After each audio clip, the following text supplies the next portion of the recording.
Police officer Raghuraj Pratap Singh.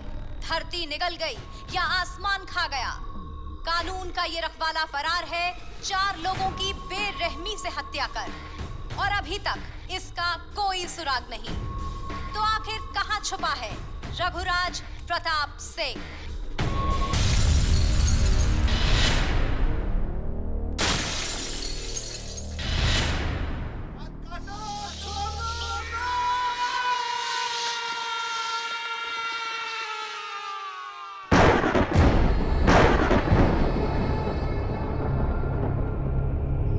Hindustan नारी सम्मान के लिए जाना जाता है। हिंदुस्तान देवी देवताओं की धरती है। हिंदुस्तान ऋषि मुनियों की धरती है।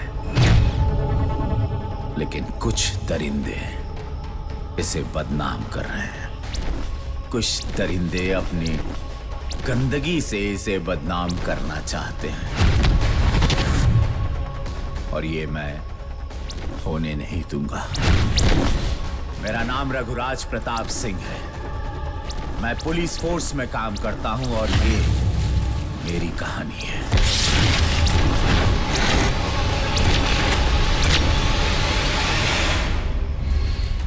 दरिंदगी की इंतहा पार करते हुए बदमाशों ने चलते ऑटो में महिला के साथ गैंगरेप किया।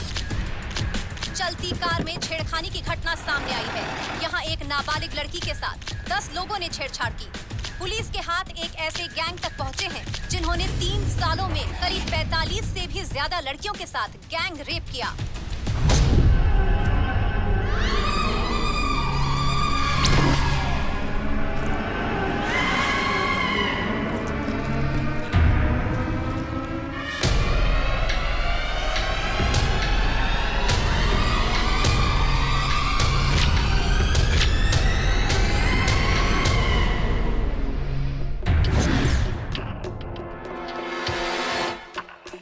ई बाटे गुंगार कुल गंदा धंधा करेला, और ई अगर 3 दरिंदा भाई शराब, चरस, गांजा, कोकेन, अफीम, धोखाधड़ी, जमीन पर कब्जा, स्मगलिंग, ई कुल में लिप्त बाड़न ई लोग। लेकिन इन लोगन के सबसे घिनौना एगो आदत बाटे हुआ।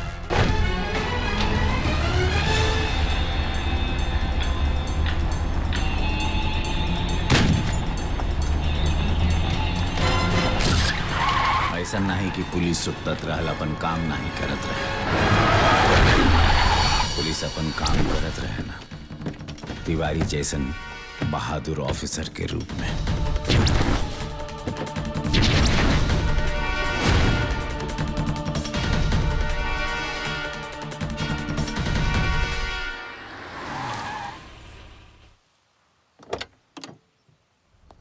लेकिन वो बहादुर पुलिस के सबसे बड़ कमजोरी जहां वो टूट जाला वो बाटे ओकर ईमानदारी।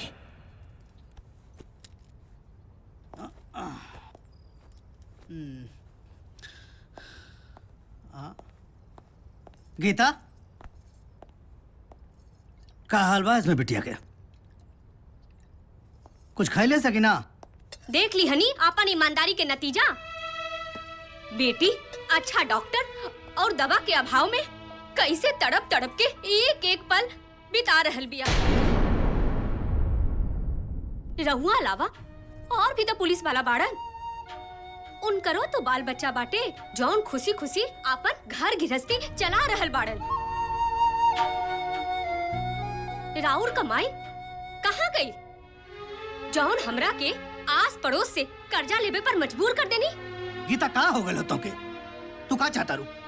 हाँ, हम बाकी सिपाही बन जाई? वो लोगन घुसखोर हम घुसखोर बन जाई?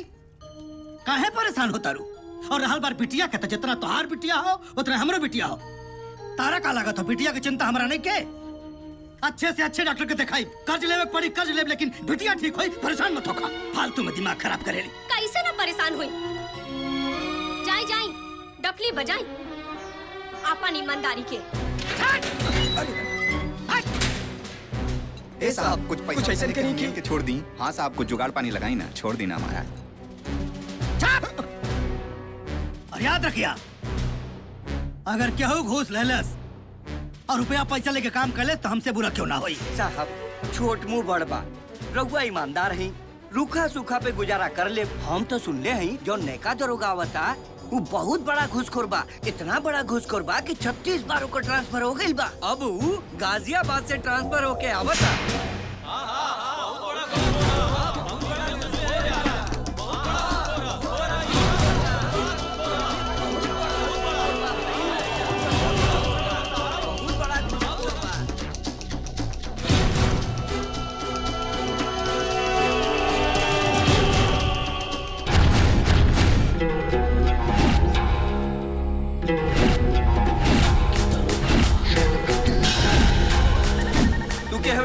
जूता उता लेके चल ले मोची हवे कारे, इ थाना है तोरे मौसी घर ना, चल भाग इधर से।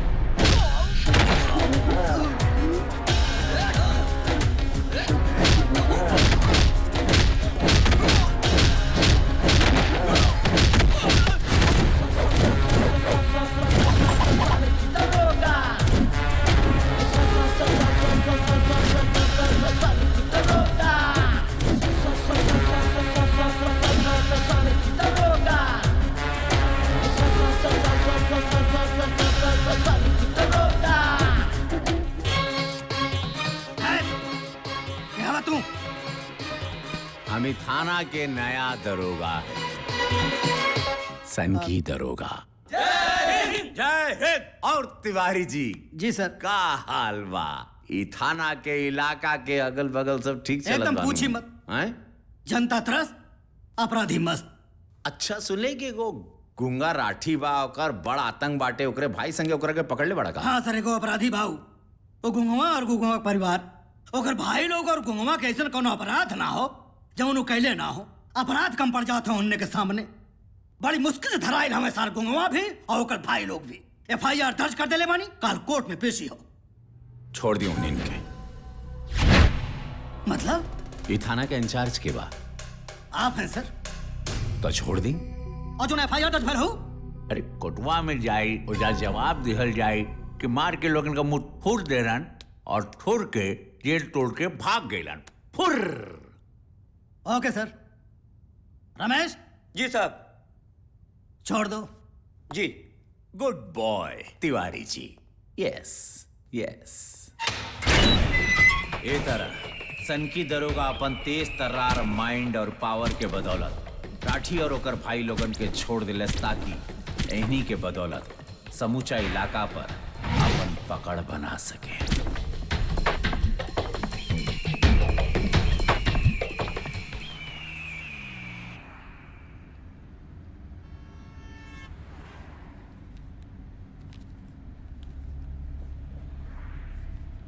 ए भैया, मने हई दरोगुआ के एंट्री कितना धांसू हीरो माफिक भइलस है। मने जैसे एंट्री मर लिस अफीम के तस्करी से 2 घंटा में हमनी के बाहर, चुटकिए में सब खत्म।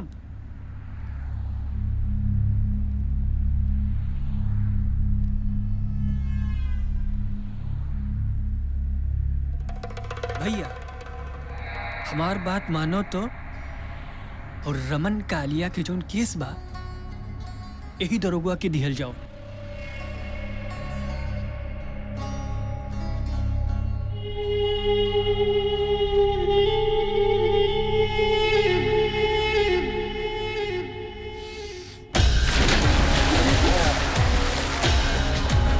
तिवारी जी सुनिया कि राठी का 314 नंबर खसरा का मामला बाटे? सुनिए रमनवा टांग अड़ा रहल बाटे, बताई तो जरा। सर मुखिया के साथ साथ सुतही गांव के सारा लोग उस जमीन से अपन जमीर जोड़ चुकल बाड़े। पुलिस भी ओमन का करी साहब, हमारा तो बड़ा मुश्किल लागत हो कि लोग जमीन छोड़ी। अच्छा। ऊपर से गुंगाऊ राठी अपना लेवल पे बड़ा कोशिश कैलन, लेकिन कुछ कर ना पैलन। हमारा तो लागत है कि 5 करोड़ का जमीन अब 10 करोड़ में लेवे के पड़ी। और एगो बिल्डर बाटे रमनवा, 1 नंबर का फरेबी, झूठ मक्कार, बहुत बड़ा बेईमान है साहब। 1 नंबर का चोर मक्खी चूस ससुरा, पूरे गांव वालन के अपना जाल में फंसा के पूरे गांव वालों के जमीन कब्जा करल चाहत हो। मामला बहुत पेचीदा हो गए साहब। राठी 10 आदमी खड़ा करेला तो 100 आदमी खड़ा कर देला। तो ओकर पहुंच बहुत ऊपर तक हो साहब। राठी 100 लठैत खड़ा करेला तो 1000 खड़ा कर देला। एक नंबर का कानूनी दावपेच पे माहिर आदमी हो। ओके गिरफ्तार करल भी बड़ा मुश्किल हो साहब। और अगर वो गिरफ्तारो भइल ना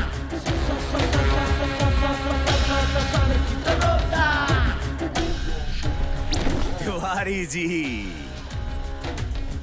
ये रघुराज प्रताप सिंह के गोड़ जोना जमीन पर पड़ेला ना, वो जमीन पर हुकूमत रघुराज प्रताप सिंह की होला। सेठ देनी रे आप अपन मर्जी से जमीन देले बा अपन जिंदगी सवारे खातिर।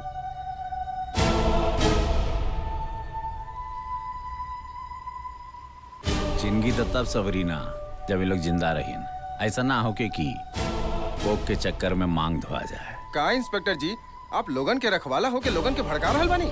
हम कहाँ डरवाओ तनी, हम तो इन लोगन के सच्चाई से अवगत करवाओ तनी कि भैया देखा, तू इन लोगन के पैसा देके लोगन का जिंदगी सवार देवा। हाँ, बड़ बड़ बात की जिंदगी बना दे तू। लेकिन देख, सही में तो इन लोगन का जिंदगी राठी के हाथ में बा। वो कैसे? वो ऐसे की दरोगा सब हमनी के जाए थी। और ये तरह धीरे धीरे रघुराज प्रताप सिंह पूरा सिस्टम के अपना अधीन में कर ले। क्रिमिनल से पैसा लेके क्रिमिनल के ही इनकाउंटर करे लगा। ये बात क्रिमिनल के ही ना, समूचा थाना के भी समझ में आ गई।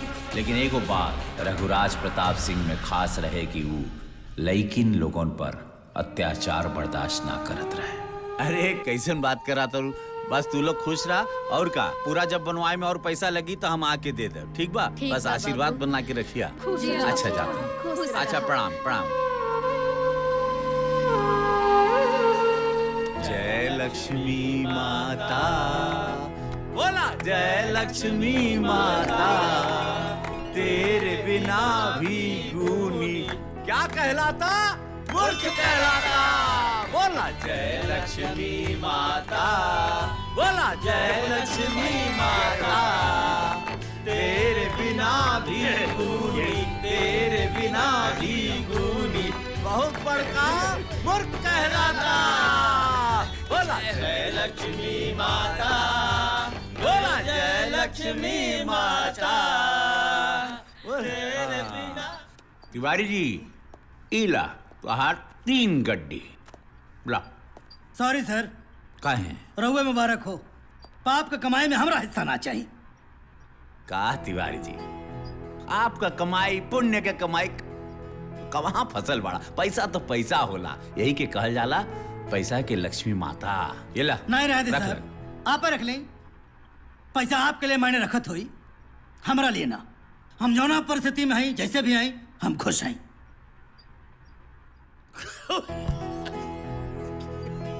खुश पड़ा तू खुश पड़ा। तोरे जैसे ना तिवारी जी, जो ईमानदारी का ढोल पीटला धन धना धन धन, गुलगन का मौत सूखल मरल और गरीबी में होला। ना देश खातिर कुछ कर पावलन, ना परिवार खातिर, ना खुद खातिर। छोड़ा अब ईमानदारी के बात पे बहुत बात हो गई। दरगाह पे मेला बाटे, बंदोबस्त खातिर चले गया। चला। तू जो चाहता बना द पल में जिंदगानियां,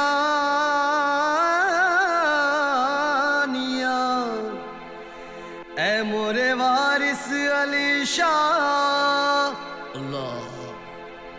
ऐ मोरे वारिस अली शाह, तोहरी मेहरबानियां, तोरा रुतबा बड़ार, तोहरा ही मुकाम बा, दुख सभी का हरता बा, तू करता कम परेशानियां।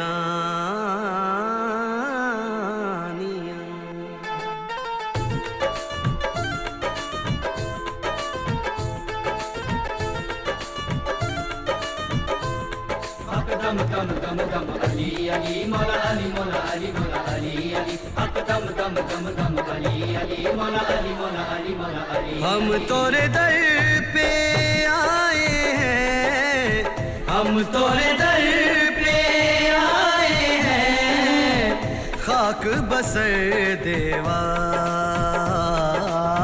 खाक बसर देवा। देखा हमारी जानिब भी, देखा हमारी जानिब भी, बस एक नजर देवा, एक नजर देवा। हम बेसरो सामाही निकलल हूँ तोहरे मंजिल, हम बेसरो सामाही निकलल हूँ तोहरे मंजिल। अरे हमका भी अता कर दा कुछ दे दा दुआ देवा। हम तोहरे दर पे आए हैं, हम तोहरे दर पे आए हैं, बस एक नजर देवा, एक नजर देवा। दम दम दम दम अली अली मौला अली मौला अली मौला अली अली, हक दम दम दम दम अली अली मौला अली मौला अली मौला अली अली।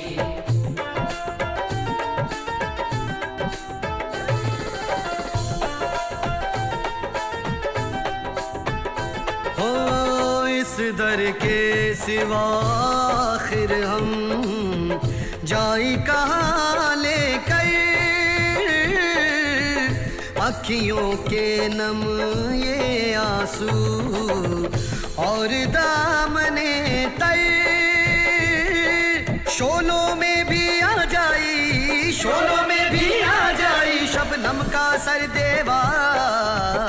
हम तोरे दर पे आए हैं, हम तोरे दर पे आए हैं, खाक बसर देवा।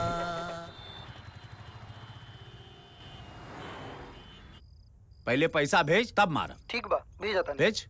हाँ जय हिंद सर। अरे जय हिंद। सर वो रमन एनकाउंटर केस वाली फाइल कल से ओपन हो रहा बा, इन्वेस्टिगेशन फिर से चालू होई लागता। काई कोनो नौकरी से थोड़ी निकाल दी है, बहुत बहुत करिए ना, हमारा ट्रांसफर हो जाए कोना जंगल में। और मतलब तिवारी जी, जितना इनकाउंटर उतना मनी ट्रांसफर। मतलब करे के बाद पैसों मिलेला का साहब?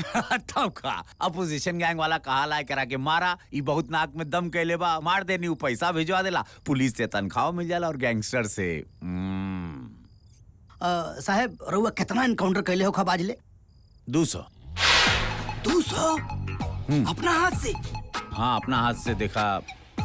178 के मरनी गोली से। अच्छा काउंटर के। हाँ। बचल कितना?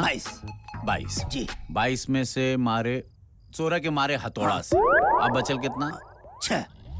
6 लोग उनके मारे गाड़ी से कुचलवाकर।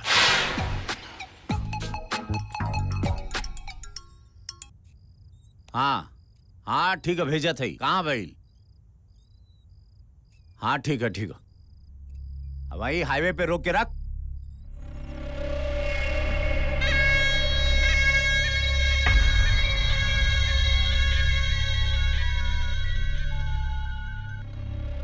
हेलो। अरे का हो राठी ब्रदर्स, रमन का तो काम निपटा देनी। हाँ पता चलल। अरे तो पैसा पहुंचल ना तोरे पास? अरे तोहनी लोगन के नाम बहुत केस है, बहुत फाइल बा, का करे के होकर? हाँ तो इहो हम ही बताई। अरे हर फाइल का पैसा लगाला भैया, हो दाम कैश। जरा दे बता। जरा दे, लुटही पे लागल बा साला। सनकी दरोगा जितना खतरनाक रहे उतना शातिर भी। ओकरा के मालूम रहे कि क्रिमिनल के जान से मारे से ना कानून ओकरा पे सवाल उठाई, ना सरकार और ना ही मीडिया। भाई 86 का फाइल और इजा और लिया जी। ये का करल बानी? अरे कुल कचरा जमा करके रख ले बड़ा, ना ही भाई केस सॉल्व तो कहा, सब जमा करके चूहा खैया लिया रे माचिस। और इहो मालूम रहे एक बेर फाइल जल गई तो सिस्टम ऐसन बाकी कुल मामला क्लोज। ये का कहनी सर, ये कौन सा न कहो? अपराध उसारी थाना के इंचार्ज के बा हम कि तू रहुआ बनी। हाँ तो जाके एसएसपी साहब के बोल द तिवारी जी कि थाना में आग लगला से कुल फाइल जर गई। यह बोले के बता रखे। ठीक है? ठीक है सर। हाँ तो बहुत बड़ा सन की दरोगा भाई।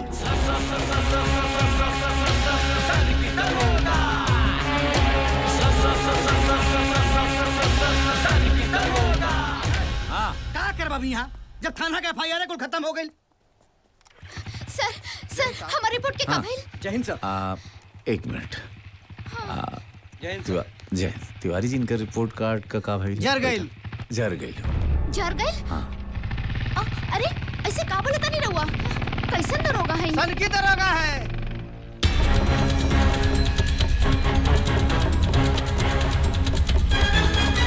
वो फाइल जरा के हम बहुत बड़ गलती कहेंगे। चंद रुपया के लालच में ये जानवर लोगन के हौसला और बुलंद कह देनी। अभी हमार गलती हमके बहुत भारी पड़ी। देखा ही पुलिस पावरिया का कमाल। हम कह रहे ना पुलिस में बहुत दम बा पैसा निकाले में। ये गुंडा लोग से पैसा निकाले के चाहिए काहे कि लोगन के पास कुल हराम के पैसा, चरस गांजा अफीम न जाने कितना गंदा काम। यही से हम बोली लाऊं लोगन के आओ भोग चढ़ाओ हमके सन की दरोगा के। हाँ साहब एगो गुजारिश है साहब। बोल। दिन रात ड्यूटी करत करत दहिया अकड़ गइल बा। कोनो पार्टी वार्टी हो जात, अंदर पेट्रोल चल जात तो तरावट आ जात साहब। अजीब सिपाही बाड़े अपने सीनियर से तू दारू मांगत अड़े हैं? अरे साहब रउरे हमार माई बाप हैं। अलैका माई बाप से ना कही तो केकरा से कही साहब? इहो बात ठीक है। लड़का माई बाप से ना कही था। ठीक बा आज राती का हमारा दोस्त के क्लब में पार्टी बा। हाँ बा चल फाइल लेके आओ यादव जी के। चल। जय हिंद साहब। हाँ जय हिंद। कह रहे जा रहे ड्यूटी पे जाओ सब लोग। बैठ पकड़ पकड़ के ले आओ सबके।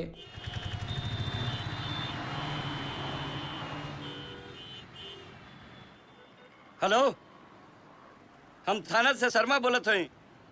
साहब के क्लब में पार्टी बा, साहिबा के भेज दिया है।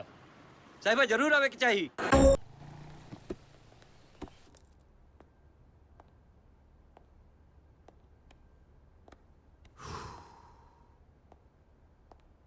ये कैसे हो सकेला? अरे तिवारी जी। हाँ सर ये या तो गैंगस्टर का काम है, पूरा जिला का कंप्लेन हो तबाह कर देले बा। रवा उठाए और ठोकी होकर आके। अरे तू जकरा के बोलो हम ठोक देवो करा। सुना भाई पहली बात सुना। सर का भाई? एक इंसान के दो गो चेहरा कैसे हो सकेला? मतलब? तिवारी जी वो जोन लड़की रहे ना राती के क्लब पर। हाँ हाँ तो ओकरा के हम दरगाह शरीफ पे देखनी ओढ़नी में ढकल और राती के चड्ढी में। यह समझ में नहीं क्या? सर हाँ उन लड़की के रूप के बारे में तो हम कुछ ना बता पाए, बाकी एक चीज दावा के साथ बताए का उन लड़की खातिर राउर दिल में मोहब्बत हो गई बा।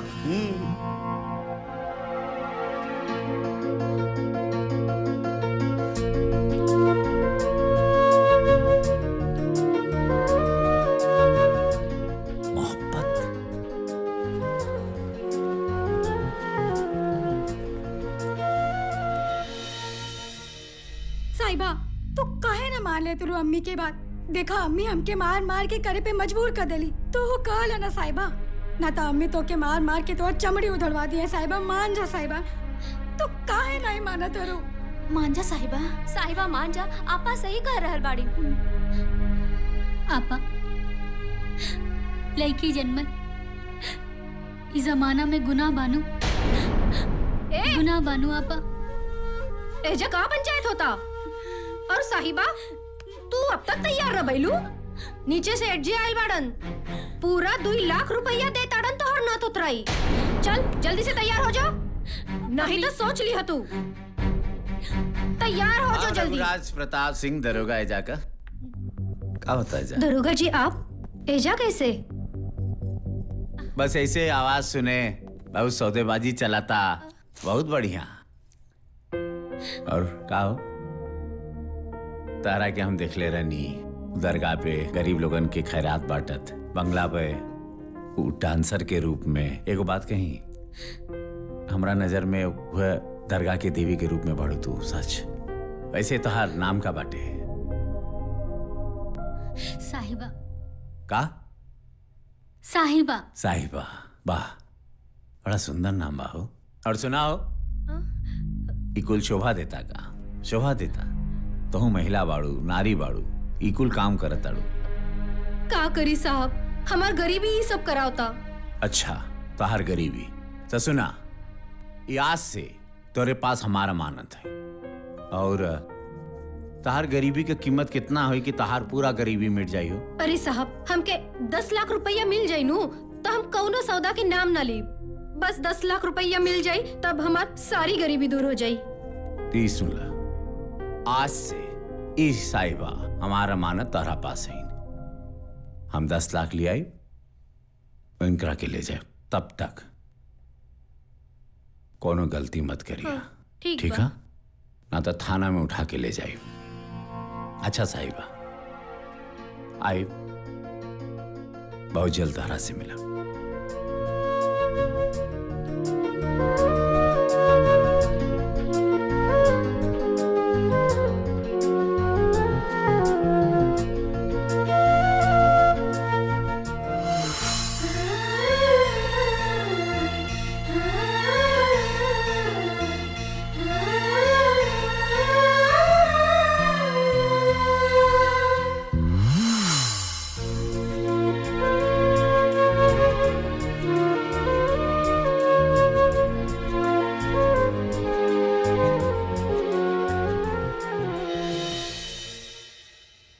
राठी का फाइल जरारे का पैसा और रमन के जन ठोकनी, हाँ 32 लाख आ गई। 32 का हिसाब आ गई। 32 लाख तो आ गई। हाँ। लेकिन जो रमनवा का काउंटर कहले बनी, बड़का साहब के जबान दबाव पड़ा था। दिखाइब का बताइब? अरे तिवारी जी, ट्रक के नीचे लाश फेंक के एकदम कुचलवा देनी, काम तमाम। यमुना एक्सप्रेस पर एक्सीडेंट केस और का।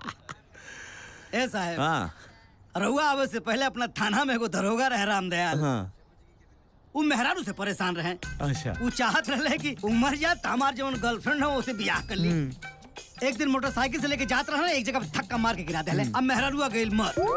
ओके लेके भागत रहन दिखावे खातिर हमार मेहरारू मर गई। तब तक खंबा से टकरा गइल और जी गइल। अब बड़े टेंशन में 6 महीना बाद फिर से मर गई मेहरारू। और बाद उनका लाश वास कफन वफन से बढ़िया से बना के और सब सिपाही लोग निकलन। सिपाही लोग कहते हुए राम नाम सत्य है, राम नाम सत्य है। अब सोचिए कि रामदयाल का कहिए वह समय खंबा बचा के, खंबा बचा के, खंबा बचा के। ब्याह के पहले ब्याह करे बड़ा खकवाल रहा, लेकिन ब्याह होला के बाद काहे कपार पकड़ लेला हो? सबसे बुरी वह लागेली। चलो मत थाना।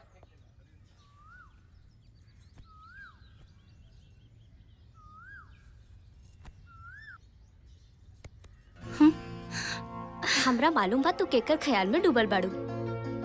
का? पुलिस वालन पर इतना भरोसा ठीक नहीं खे। ना, हमार पुलिस वाला अलग बा और हमरा के ओकरा ऊपर पूरा भरोसा बा। का पता वही है कि ना ही है? तू देख लिहा, वो जरूर ही है। इतना भरोसा बा?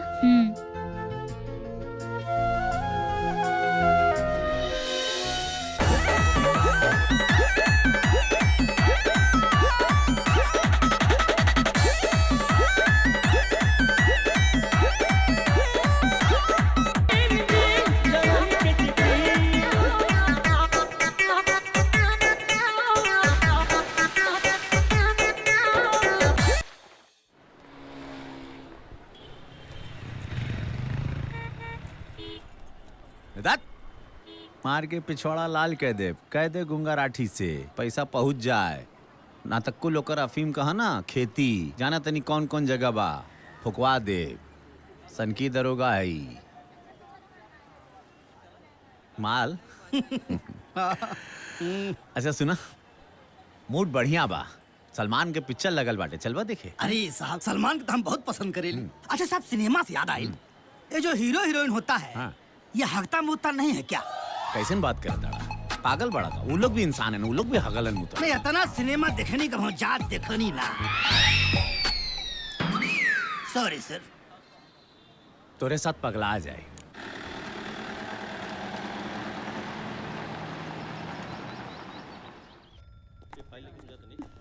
रुके मैडम। इंस्पेक्टर सर, हाँ। हमार बहन के कांति सिंह से बचा ली सर। हाँ बैठी, बैठ के बताइए, बैठी। हाँ बताई, का भेल तारा बहन के? वो विधायक कांति सिंह हमार बहन के उठवा ले बा। मैडम, रउआ जानता नहीं कि रउआ विधायक पे इल्जाम लगाता, विधायक कांति सिंह का उन्हीं का काम बाटे?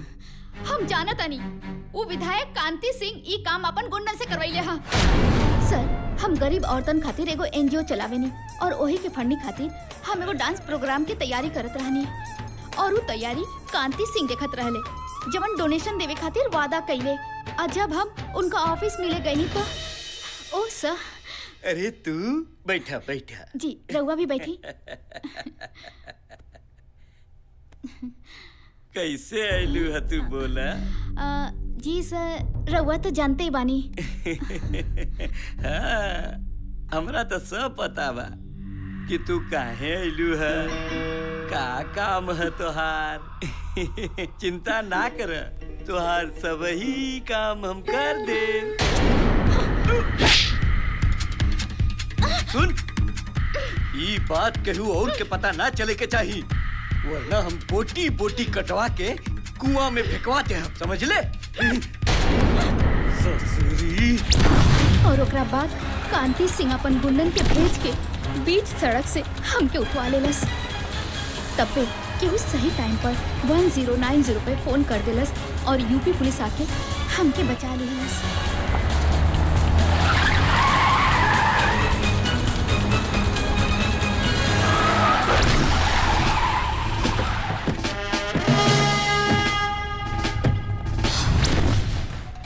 हाँ राठी, हाँ?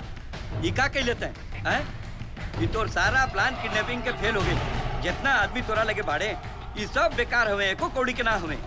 देख, कान खोल के सुन ले, हमके उहे लेकी चाहिए, उहे हर हालत में हमके उहे लेकी चाहिए। इतनों से ना मानल कांति सिंह तो फिर दोबारा भेजलस अपन गुंडन के हमरा के उठवावे खातिर। लेकिन हम कोनो काम से शहर से बाहर गइल रहनी तो हमरा के ना पाके वो हैवान हमार छोट बहन के उठा ले गए। सर, इतना दिन हो गए, पता ना वो जानवर लोग हमरा बहन के साथ का कैले हो ये, पता ना वो कैसन होके। वो जिंदा भी बिया कि ना हमके कुछ नहीं के पता सर।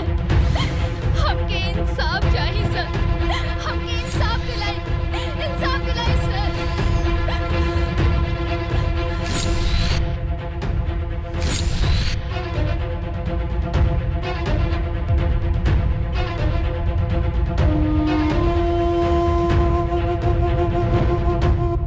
हाँ उदेश मिश्रा, बोला का हाल बाऊ?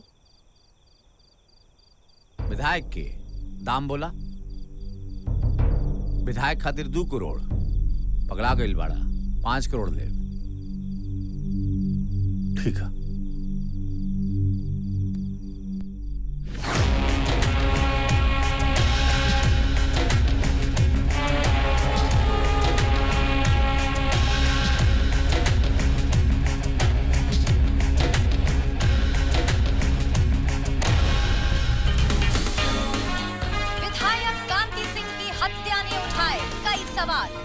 कौन कर सकता है कांति सिंह की हत्या? क्या ये हो सकती है राजनीतिक दुश्मनी, या अंडरवर्ल्ड के किसी गैंग का है इसमें हाथ, या कांति सिंह ने बनाए अपने जाती दुश्मन जो चाहते थे उनकी मौत? आपको बता दें, विधायक कांति सिंह की कल एक सड़क दुर्घटना में हुई है मौत। लेकिन क्या ये वाकई में एक हादसा था? इस पर उठ रहे हैं सवाल। गौरतलब है, विधायक कांति सिंह पर 50 से ज्यादा क्रिमिनल केसेस चल रहे थे, जिनमें 15 मर्डर, 22 अटेम्प्ट टू मर्डर, 10 अपहरण और साथ ही 5 रेप शामिल हैं। मीडिया और सरकारी जांच एजेंसी हकीकत से दूर अपन जवाब ढूंढत रहल और केहू के हवा भी ना रहल की वहशी दरिंदा के नरक पहुंचाए वाला केहू और ना बल्कि सन की दरोगा रहे, जोनी खबरन से बेखबर अपन मोहब्बत की दुनिया में कदम रखत रहा।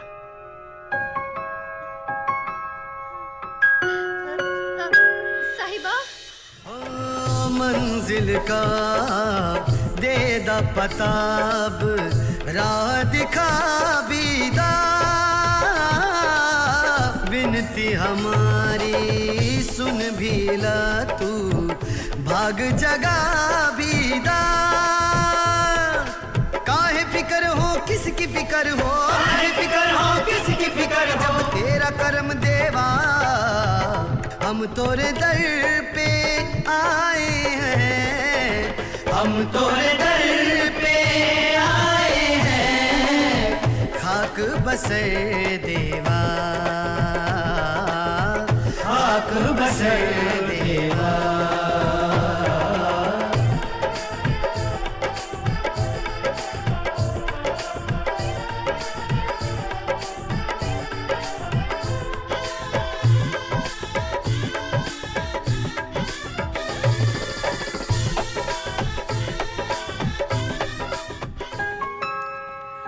ई बाटे हमार कुटिया। बैठ।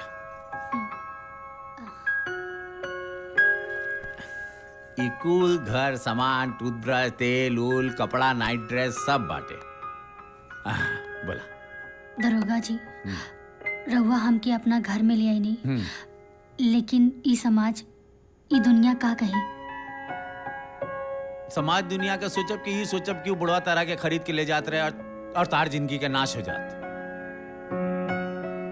और वैसे भी समाज के मालूम बा कि सन की दरोगा बा। हाँ। और तारा के कुल देखबू ना कमरा,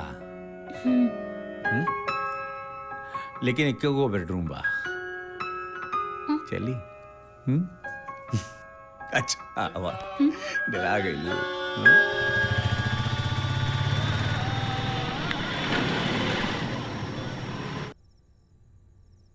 अंदर आई का? जी।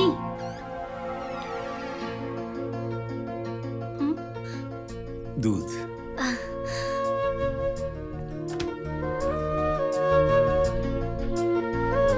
धन्यवाद। तनी होने सर का काहे?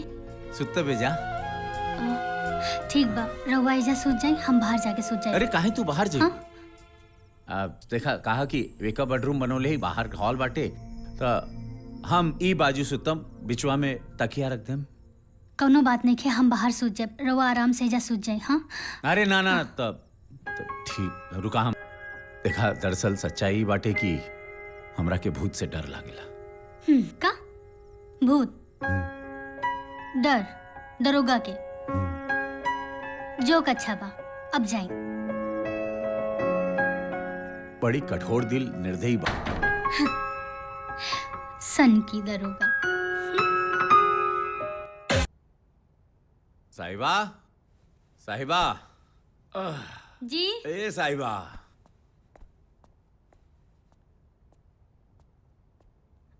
अरे आ गइलू। का भाई? बहुत परेशान लागत आनी। अरे सब ठीक बानू? का बताई, नौकरी ऐसन बाकी कुल टेंशन, दिन भर ई गुंडा लोगन के बीच पगला जाइला, कपार पिरा लगला मारता। अच्छा एक मिनट, हम आवत आनी। देखा कोने इलाज हुई तो लिया। हाँ। बहुत सर फटता हो।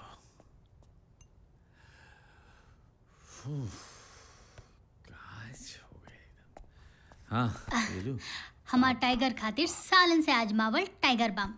टाइगर बाम पूरा आराम, चोट मोच सर दर्द से मिले तुरंत आराम। अच्छा लगा दे। डर से क्या डरना, टाइगर बाम है ना, क्योंकि इसमें है 100 देशों का आजमाया हुआ यूनिक फॉर्मूला। तो दर्द से क्या डरना? वाह, टाइगर बाम, दर्द जहां असर वहां। ना अच्छा के लेकर नाम बता दे लो। Thank you so much. अच्छा सुना, चल सिनेमा देखल जाए। अरे लेकिन तो सर दर्द। अरे चल सर दर्द गायब की, चल संजू पिक्चर लगा हुआ देखल जाए। अरे सुनो तो। लेकिन तुम्हारी कसम, तुम दिल के बहुत पास हो, सच।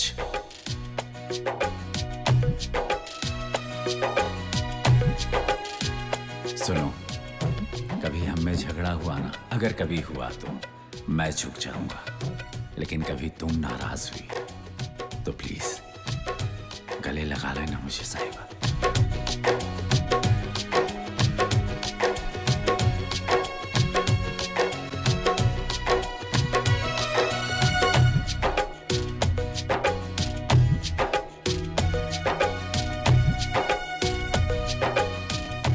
तुमसे इतनी मोहब्बत करने लगा हूं, इतनी मोहब्बत करने लगा हूं, इतनी मोहब्बत करने लगा हूं कि अब ये डर लगता है कि कहीं मेरा खुदा मुझसे नाराज ना हो जाए।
रात के गश्त चालू रखिए। अरे सुनी जी, ठीक बा? हाँ अच्छा रखा थी। हाँ हम का भाई? सोचत रहनी है कि रउआ ऐजा कैसे सूत पाए। ऐजा तो बहुत मच्छर बा ना। हाँ मच्छर तो बाटे, बाकी साहिबा जी मच्छर का इलाजो बाटे हमरे पास। एकरा के कहल जाला गुड नाइट पावर चिप। गुड नाइट पावर चिप जौना हिसाब से हम 100 गुंडा लगन के धार के धाड़ धाड़ धाड़ धाड़ चित के देने ना, एकरा के जैसे सॉकेट में घुसेड़ा कूल मच्छर चित हो जाइयन। 100 कॉइल का पावर बाटे। अच्छा तो गुड नाइट पावर चिप में इतना दम बा का? अरे बहुत दम बा। एला एक पैकेट तारा खातिर लगा के मारा खराटा पूरा रात। ठीक बा, गुड नाइट। Good night. छोड़ के जेबू कहा? अरे तो बिल्कुल ना, तोहरा लगे बानू। Good night. ठीक बात है, हम गुड नाइट के संगे सुतब। गुड नाइट रानी।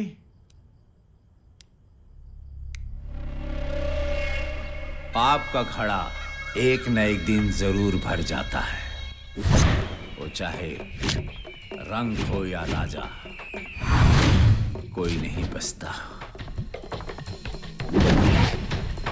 आज ही भाई लोग अपन जिंदगी के सबसे बड़ गलती करे जाता है।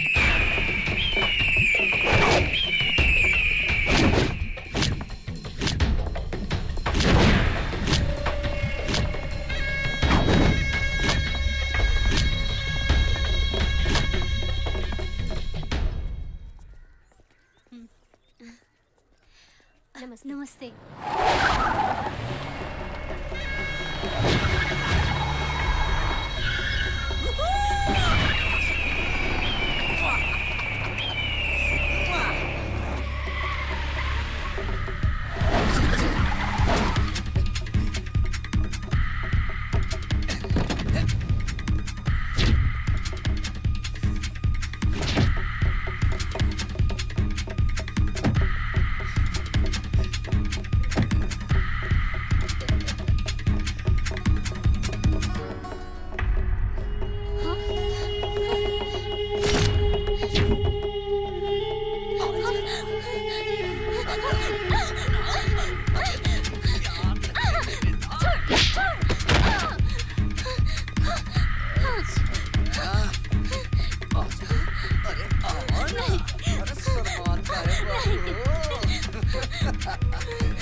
हमनी के नाम मालूम रहल कि उ राउर प्रेम का रहल।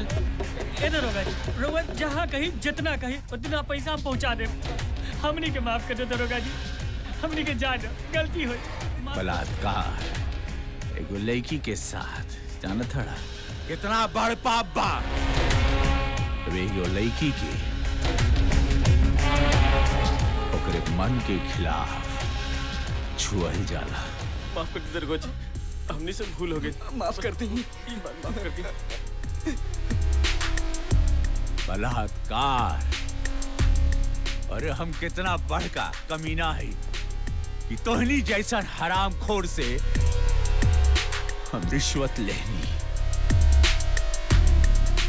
बहुत बड़ गलती भई हमसे। साहिबा के छू दिल तू। आज ये रघुराज प्रताप सिंह वचन ले था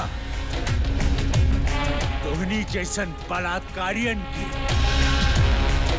चैन से जिए ना दे, चैन से जिए ना दे। साहिबा के छू के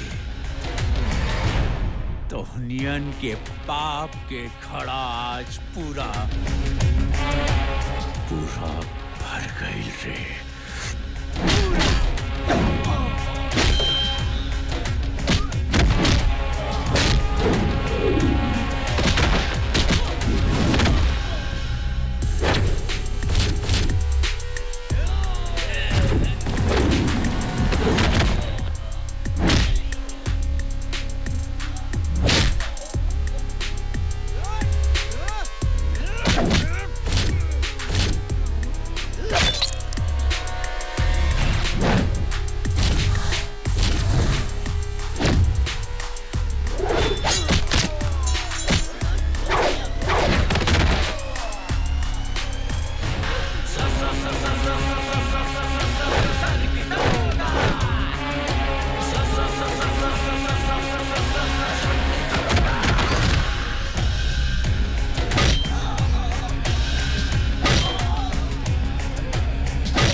लोगन के अरेस्ट तो हम कह लेनी, लेकिन यहो जानता नहीं कि ये लोगन के डर से केहू गवाही ना दे और ये लोग जमानत पे छूट जाए।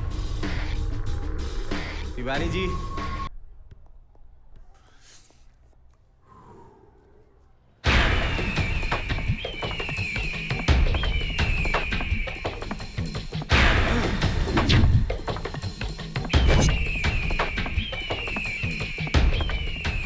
बेइज्जती कैला से भैया ई दरोगवा के छोड़े के नहीं खे। अरे हमनी के फेकल रोटी खावाला कुत्ता एकर हिम्मत कैसे हो गई भैया हैं कि हमनी पे भौंकता। चला भैया। ए ओकेला कुत्ता हम शेर है, डायरेक्ट चबा जाइला रे। और सुन राठी, शेर के पाँव में कांटा चुभ जाए ते करीब मतलब नहीं कि कुत्ता लोग राज करी। सुन, जितना पावर बानू जाके लगा ले। ये रघुराज प्रताप सिंह का वादा है कि तू लोगन के सारे बलात्कारियन के फांसी पर चढ़ाई।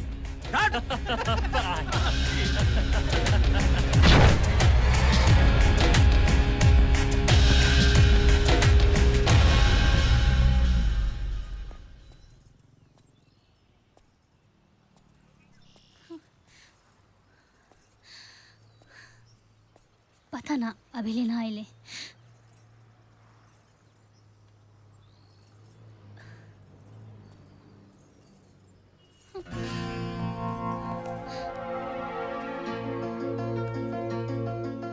अरे कहाँ रहलू तारा खातिर घर का कोना कोना छान मरी है जा का करत दरोगा जी, अगर आज रउआ टाइम पर ना पहुंचल रहती तो हम दरिंदन के शिकार हो गई रहती। अरे वो दरिंदन के इतना हिम्मत बाका रघुराज प्रताप सिंह के तू साहिबा बाड़ू मजाल बाग केहू तरह के छू दे यार। और ऊ लेकिन के का देश के ऊ लेकिन के का जेकरा पास रघुराज प्रताप सिंह नहीं खे। हाँ ऊ लोगन के का होई? हम कहा तानी कब तक ये निर्भया कांड होत रही? बताओ ना रघुराज, बताओ ना। हाँ ऊ लोगन के ऐसे ही बलात्कार करके सड़क पर फेंक दिया जाला। अब हम भक्षक ना, अब हम रक्षक बनब।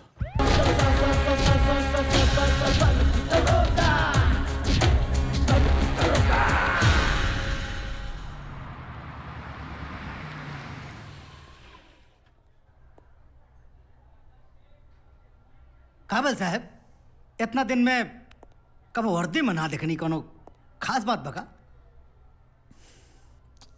तिवारी जी, जब अपने पे बीतल ना तब आंख खुलल। हम कब सोच लेना रहनी। तिवारी जी, हमके लगल कि पैसा सब कुछ बा, पैसा में बहुत ताकत बा, पैसा कमावा, पैसा से पूरा दुनिया खरीद सकेला। ई भुला गेनी की ई जब वर्दी हम पहले रहनी तो एगो वचन ले ले रहनी की हमार देश सर्वोपरि बा, हम ई देश की रक्षा करब। हम रक्षक है, रक्षक भक्षक कैसे हो सकेला? बहुत दुख पहुंचे सर, गलती हो गई।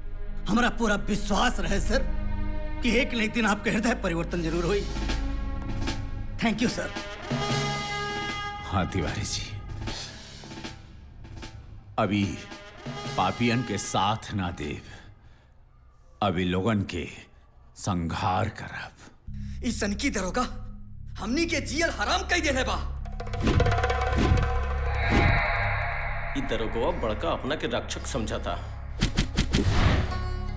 अरे भैया, ओकर कोनो उपाय करे के पड़ी, नहीं तो का हमनी के जिंदा मांस खाए बगैर मरे के पड़ी। कुछ करो भैया। भैया भैया कुछ करा भैया। भैया तोहरे करे के पड़ी। भैया जिंदा मांस चाहिए। जिंदा मांस, जिंदाबाद जिंदाबाद।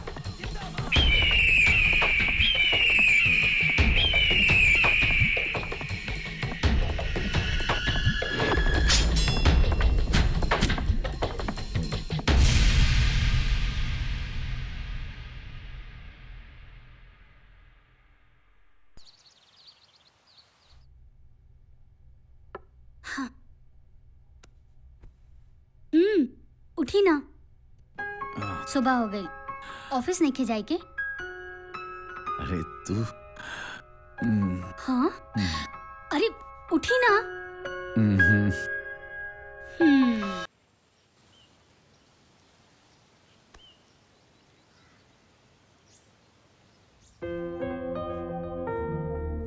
सनकी दरोगा के मोहब्बत में साहिबा अपन पूरा मजबूर जिंदगी से बहुत दूर निकल आयल रहे।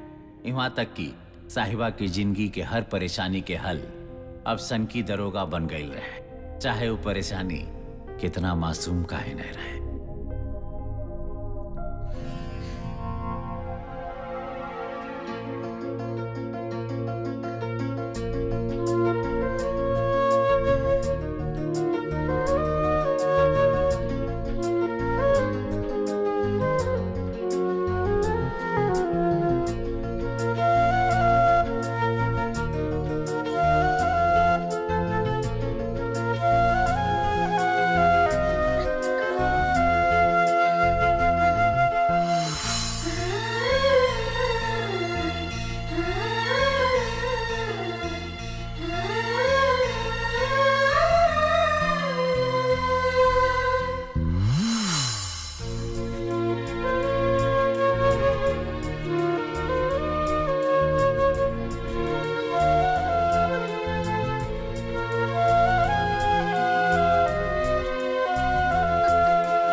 तिवारी जी। हाँ साहब। एगो बात मालूम बाटे, अमेरिका में जब जुर्म होला हाँ तो कितना घंटा में पता चलत हुई बता?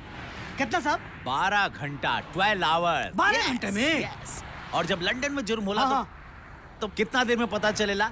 कितना? तुरंत, इमीडिएटली। बाप रे बाप। और जब इंडिया में जुर्म होला तो बतावा इंडिया को हमके पता है साहब का? अरे जब जुर्म होला तो एक दिन पहले ही पुलिस के पता रहेला।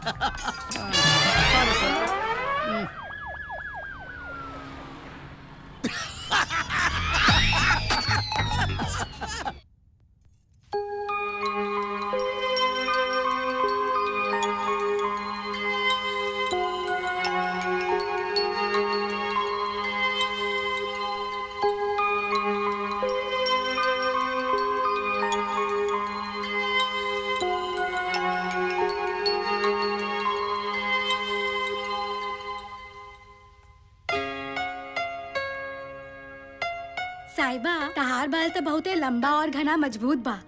हमरो बाल एक समय ऐसे ही रहल, बाकी झड़ के इतने बचल बा का कहीं। अब तो हमार मरद कहीं घुमाहू ना ले जाला लाज के मारे। दीदी इली ई केस किंग तेल यूज करी। केस किंग बालों को गिरने ना दे और मजबूत रखे। हाँ ई यूज करी देखी और लंबा और मजबूत बनावेला। ली ओह। रवा भी यूज करी। साहिबा तू ये तेल कितना दिन से लगावेलू? हम केस किंग तेल पिछला 3 महीने से लगावेले, उहो हफ्ता में 3 बेर। अब तो हमहू इहे तेल लगाई। हाँ ना? हाँ। पक्का खबर बा एजा से गुजरे वाला बा? 100% साहब। तिवारी जी आज ओकर काउंटर पक्का बा। साहब हाँ काउंटर से को बात याद आ गई। हाँ। रउआ इतना काउंटर कैले बानी, नींद कैसे आवेला रात में? तिवारी जी बहुत सोच समझ के मारीला सबके, काहे कि जितना लोगन के भी आज तक मरले ही ना, वो कुल शातिर बदमाश चलन, धरती पर बोझ रहला, उनकर मरब जरूर। कभो को रहुआ के देख के हम डर जाइले साहब। अच्छा साहब, ई माहौल में एगो जोक सुना दी। हाँ जल्दी सुनाओ। साहब का भइल, एगो सिपाही रहल गोपाल, हाँ। ओकर मेहरारू मेला में उहेरा गइल, ससुरा भागत गइल थाना में। कहने दरोगा साहब हमार मेहरारू का तो हेरा गइल। वहाँ बैठल रहने सब लोग जो मिला जुला के सब कहले थाना नहीं ये डाक खाना है। पता का कहले कहा खरी खुशी के मारे समझ में नहीं क्या कि थाना है कि डाक खाना है।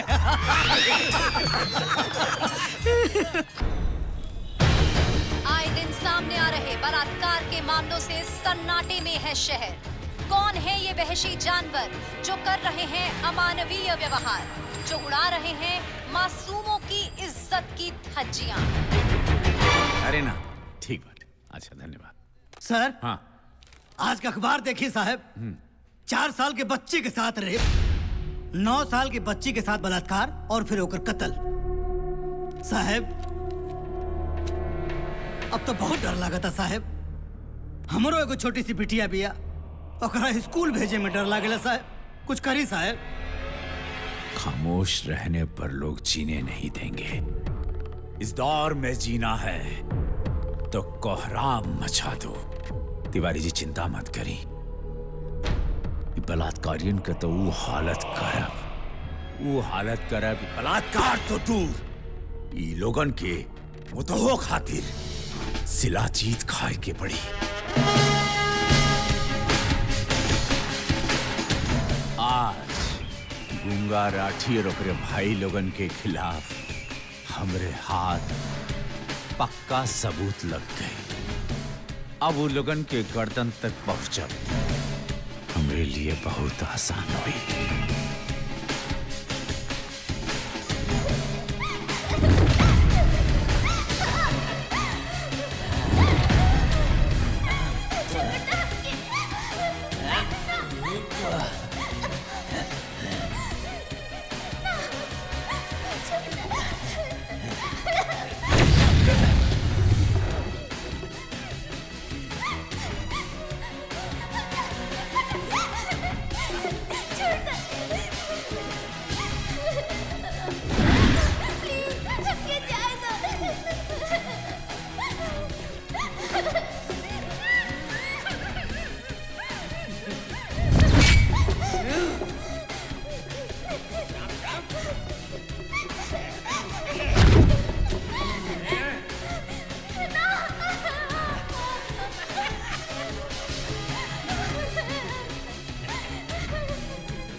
तिवारी जी तैयारी कर।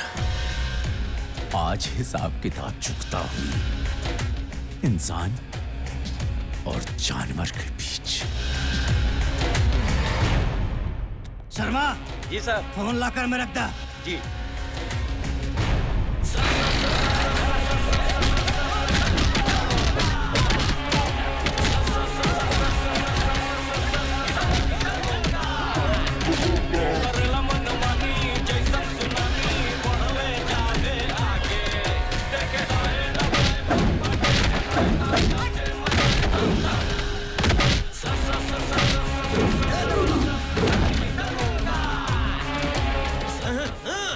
अब बात अरे दरोगा पगला गई बड़े का। अरेस्ट वारंट बात तो नहीं लोगों के खिलाफ। ए दरोगा कहाँ बा अरेस्ट वारंट? चल इले मुंह उठा के।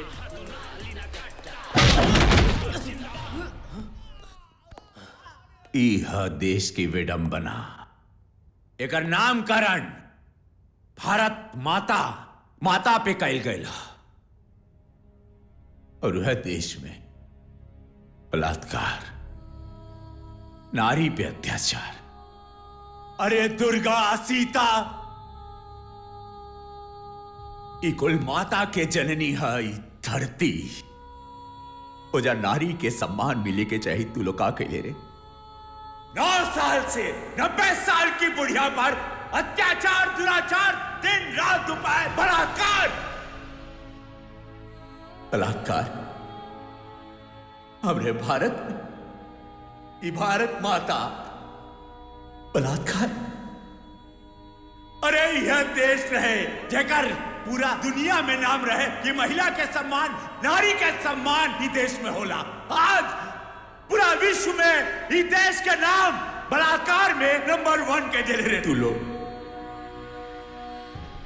अपन हो या गैर, जे भी करी नारी पे अत्याचार और ओकर ना हुई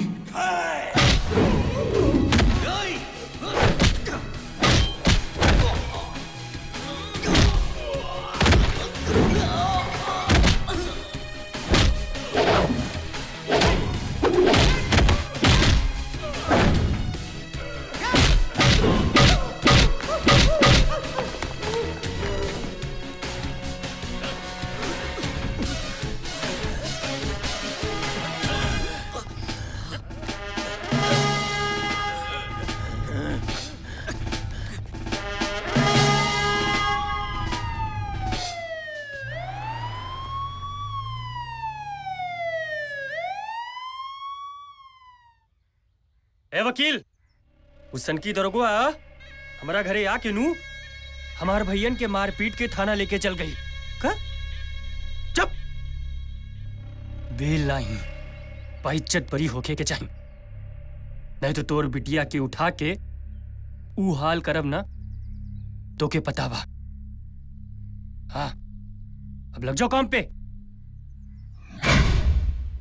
अरे सर वो अपराधी बाटे, हिस्ट्री शीटर बा। ओकर काउंटर सर, ओकर काउंटर होके वाला बा। अरे रुआ काहे? आईजी साहब से हम बतिया ले। ठीक, आई विल नॉट लीव हिम। नो, ठीक बतिया ली। ठीक बा, हम ना छोड़ब। जय हिंद सर। घूंघट तो उठावा। अरे उठावा ना।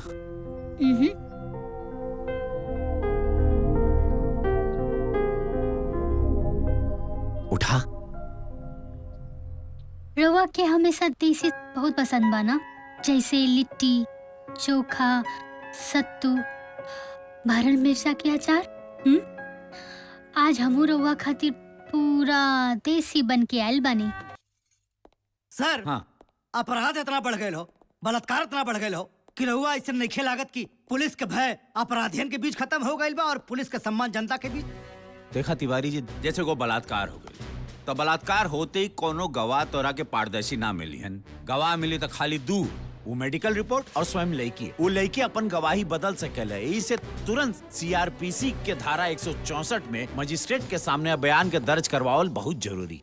और ऐसे ना भाई, बिना कोनो सबूत और गवाह के अभाव में गूंगा राठी और ओकर भाई लोगन के अदालत रिहा कह देलिस।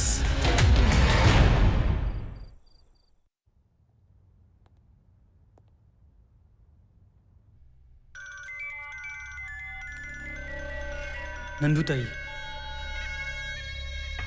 प्रणाम नंदू ताई। अफीम कोकीन की नई खेप नहीं पहुंची तुम्हारी अभी तक? बस भैया गोरखपुर बॉर्डर पहुंच गए ही, राती तक आप तक पहुंच जाई। रात का मतलब रात? जी जी जी जी जी जी नंदू। गूंगा है तुम्हारे पास? फोन दो उसे। जी जी नंदू ताई बात करेंगे। क्या रे गूंगे? तुम्हारे बलात्कार में लिप्त होने की बहुत खबरें सुन रहा हूं मैं। अबे इतनी ठरक है तो विदेश क्यों नहीं चले जाते? हिंदुस्तान पवित्र भूमि है, इसे अपवित्र मत करो। जी प्रणाम।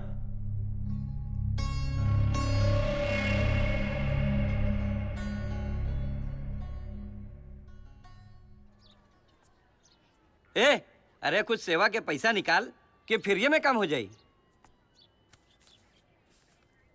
ये 100 रुपया, चल भागे जैसे। अरे ये सब सुर के। जय हिंद सर। अच्छा भोला, रमाकांत के लेके पैसी बाबा तू? जी। क्या बॉस? जय हिंद सर। पेटवा का है बहरिया था? हाँ बताई साहब, ड्यूटी से टाइम ना मिलेला तो का हमारा तो बहरिया था। एक minute. Hello hello Tiwari ji. जय हिंद सर। हाँ जय हिंद। आज मन नहीं कि हमारा थाना आवेगा, थोड़ा बदन पिराता। कौन लव स्टोरी ना? अरे कौन अर्जेंसी तो बता दिए, पहली बार मन करा था हमारी छुट्टी लेवे का। आप वहाँ एंजॉय करी, हम थाना हम संभलने हैं। ठीक बा, अर्जेंसी है तो फोन करिए। हाँ सर। जी सर। जय हिंद सर। जय हिंद। ली गर्मा गर्म लिट्टी चोखा खा ली फटाफट। देसी खाना। हमरा के लागल कि तू मुर्गा खिएबू। पूरा आवा ना कोरा में बैठा ना, तोरा के खियाब हम। बहा घी लगा के देसी खाना। मुगल गरम बा। रवा खा के देखी ना कैसन बनल बा।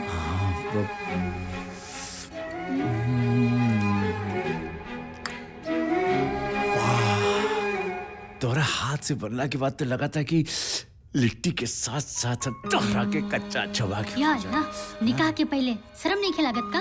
अरे शर्म करती तो यहाँ वहाँ मुंह मार के बेशर्म हो जाती। तेरे हाथ में बहुत टेस्ट। हम क्या होता नहीं गरम बा। हाँ। हमरा के ना मालूम रहे कि तू मटन वो का कहल जाला कलेजी बढ़िया बने, तू लिट्टी इतना खा के हो क्या? हम इहो जानत बानी। घी लगाओ ना, घी। हाँ। और इस वक्त की बड़ी खबरें। एक शादीशुदा महिला को उसके पति के ही दोस्त ने बनाया अपनी हवस का शिकार और फिर महिला को मारकर जलाया उसका शरीर। मुजरिम पुलिस की गिरफ्त में है, पूछताछ जारी है। रेपिस्ट लोगन की सजा मिले के चाहिए। अगर ये तोहरा हाथ में लगे है ना तो इनके छोड़िया मत। ये रघुराज प्रताप सिंह का वादा बता से ये रेपिस्ट लोगन के छोड़ब ना, हमेशा खातिर तोड़ब। चंडीगढ़ से आ रही है लड़की पर तेजाब फेंकने की खबर। दिन दहाड़े घर पर पहुंचकर फेंका चेहरे पर तेजाब। इंटरनेट पर हुई मुलाकात साबित हुई जानलेवा। लड़की का पीछा कर पहुंचा न्यूज़ भी देखला से ना कभी दिमाग बौखला जाला, लगातार कुल दुनिया का बुराई हिंदुस्तान ही में बा।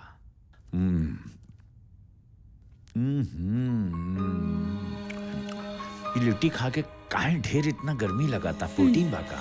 ऑफिस नहीं के जाएगी, जल्दी जल्दी खाई ना। छुट्टी ले लेनी आज। तिवारी जी से कहनी कि कल आज कोनो कांड ना भइल थाना में। मतलब? कांड एजा कइल जाई। कांड मतलब?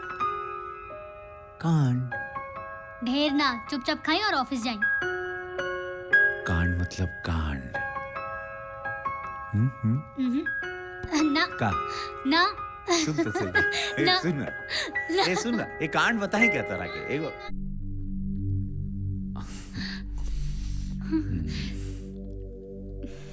हमरा से ब्याह करबो तो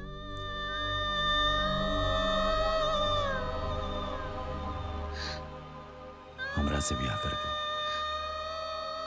बोला। देखा, तू अनाथ बड़ो, हम अनाथ है। चला हम एक दूसरे के जीवन साथी बन जाए। हम विंध्याचल माई के बहुत बड़ भक्त है। हम चाहता नहीं कि काल भोरे विंध्याचल माई के दरबार जाके बिया के लेल जाए।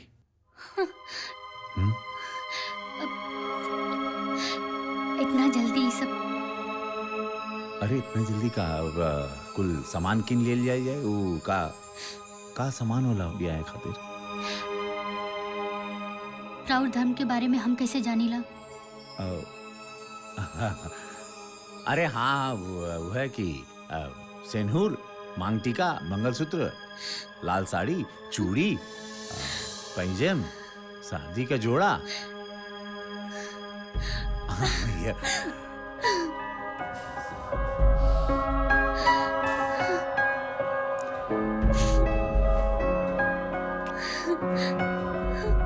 तब हक से प्यार कर।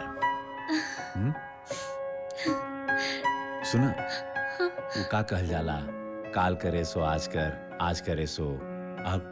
कुल सामान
बनारसी साड़ी दिखाई जरा, ललका कलर। हाँ, जोड़ा ठीक बाटा बिया खातिर।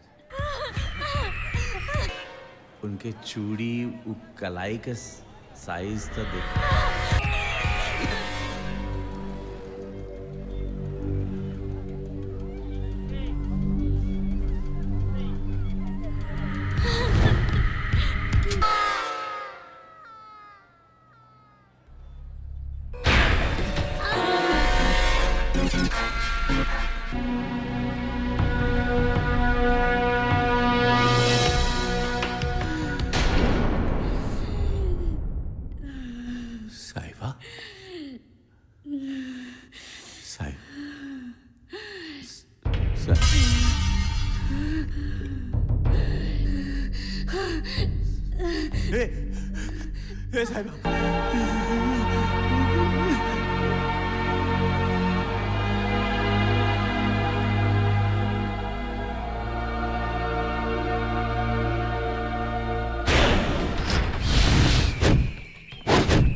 तोहरे से तोहरे बिन सुन भइल संसार तोहरे बिन सुन भइल संसार छन से टूटल सपनवा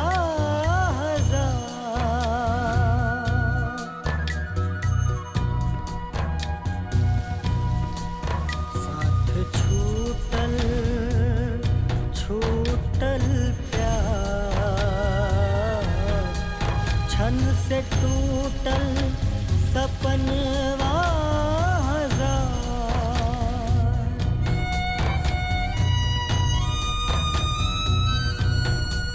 छोड़ गईलू तू जिंदगी हमार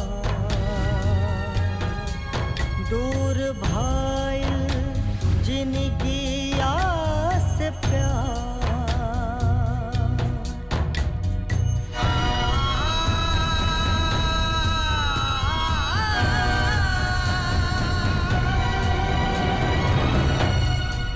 तोहरे गईला से गईल बहार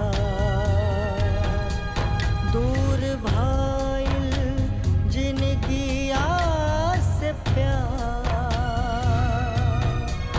दूर भाईल जिंदगी से प्यार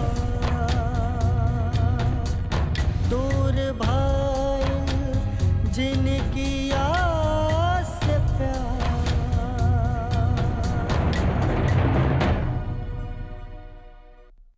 पुलिस ऑफिसर रघुराज प्रताप सिंह की मंगेतर का गैंग रेप और फिर हत्या। अगर एक पुलिस अफसर के परिवार के साथ हो सकती है ऐसी वारदात, तो आखिर कितना सुरक्षित है एक आम आदमी? सभी आरोपी इस वक्त हैं फरार और दूर दूर तक कोई सुराग नहीं। क्या ये भी मामला दब जाएगा फाइलों के बोझ तले, या पकड़े जाएंगे ये वहशी दरिंदे?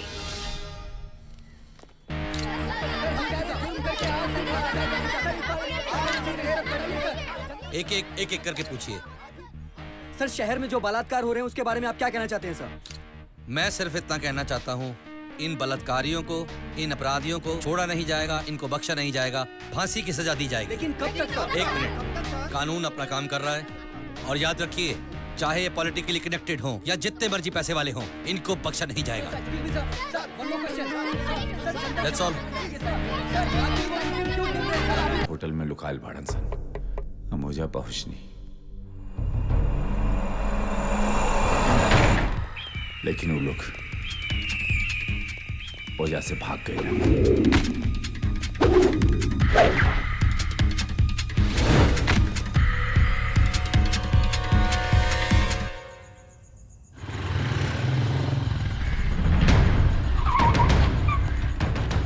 हमरे सर पर खून सवार है, बस कैसे भी वो लोग हमरा हाथ लग जाए।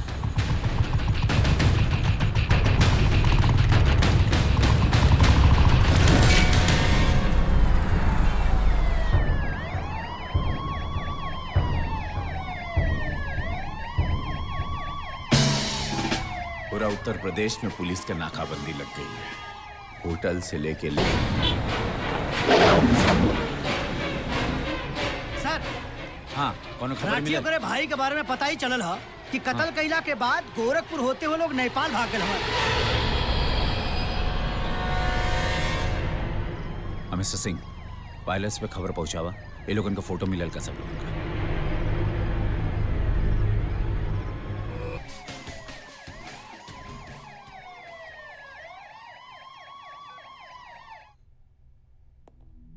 Yes, sir. जय हिंद सर। I'll do that. बहुत बुरा हुआ तुम्हारे साथ रघुराज, लेकिन अपना आपा मत खोना और कानून को अपने हाथ में नहीं लेना, वरना विश्वास उठ जाएगा लोगों का कानून से। सर, एनी इंफॉर्मेशन? सर, उन लोगों का मोबाइल ऑफ है, लोकेशन ट्रेस नहीं हो रही, 4 दिन हो गए sir. Don't worry, I will personally look into this case. मैंने एसटीएफ के एक बहुत ही खास अंडरकवर ऑफिसर विशाल को इस केस के लिए अपॉइंट किया है। सर। गूंगा राठी और ऐसे कई क्रिमिनल्स के बारे में उसके पास काफी इंफॉर्मेशन रहती है। सर। जहां भी ड्रग्स का धंधा होता है, he'll find out. Don't worry. बहुत जल्द पकड़े जाएंगे। सर। You may go now. जय हिंद सर। विशाल एगो ऐसा अंडर कवर एजेंट जो माफिया से लेके आतंकवादियन तक के आकाश से पाताल तक ढूंढ निकालेला। अपराधियन के बड़े काल है और जौन अपराधी हमका टेंशन न देला वो काम टेंशन देला। हम एसटीएफ ऑफिसर विशाल सिंह।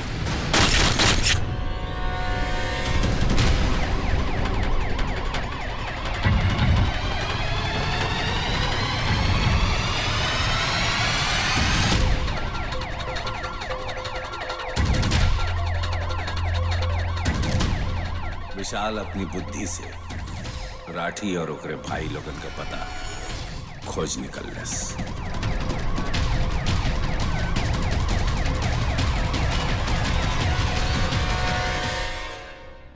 का हो?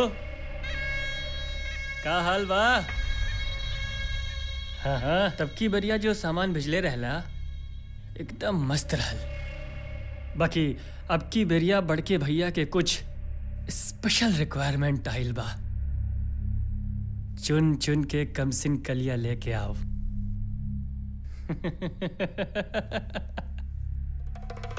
यह उम्मीद रहल तो से। नया पता नोट करा।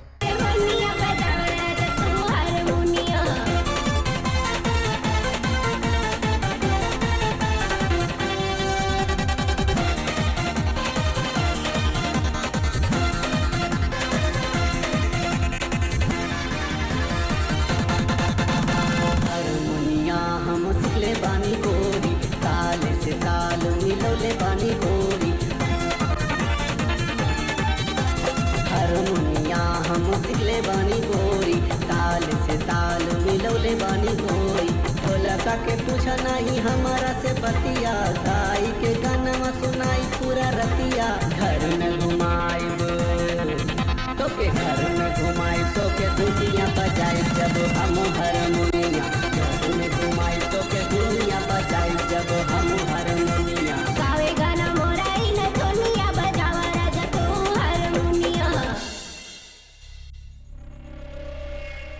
सब चारों मिल गए। आप आ जाइए, मैं इनको लेके बाहर आ रहा हूँ। सब याद रखो, लड़की कमसिन होके के चाहिए। हमनी के खुश तो तू हो खुश।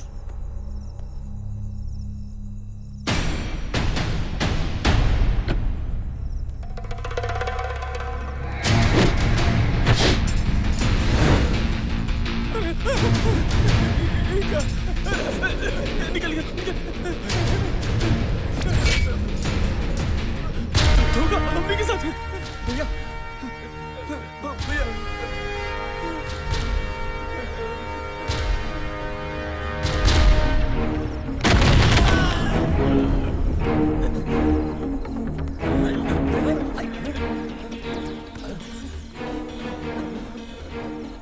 भैया दरोगा, हमनी के गुनाह का बा। अरे लेकिन हमनी के करी का? हमनी के बस बैठ के पियत रहनी जा दरोगा जी। हमनी के तो बस बैठ के पियत रहनी जा तो दरोगा जी। हमनी के बुरा काम छोड़ दीनी जा दरोगा जी। दरोगा जी, रउआ से कोनो गलतफहमी हो गइल बा। हमनी के सब छोड़ देनी जा। विश्वास करी, छोड़ दी हमनी के।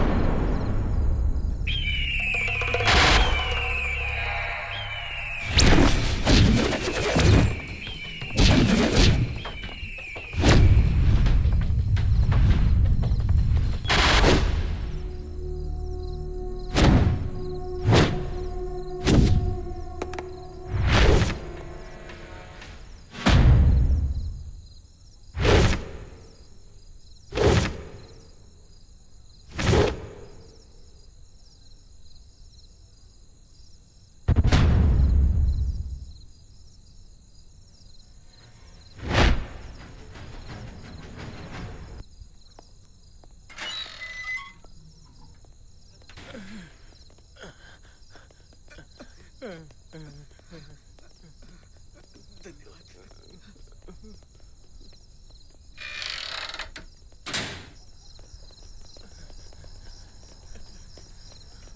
तो देनी लोगन के, लेकिन आज रात इन लोगन का वो हश्र हुई कि फिर कबो ये लोग बलात्कार ना कर पाए।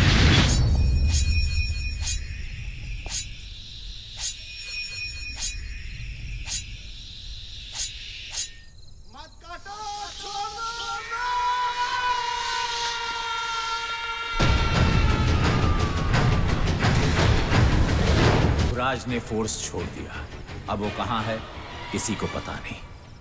हाँ, लेकिन बलात्कारियों के मन में ये डर तो जरूर पैदा कर दिया है कि फिर कहीं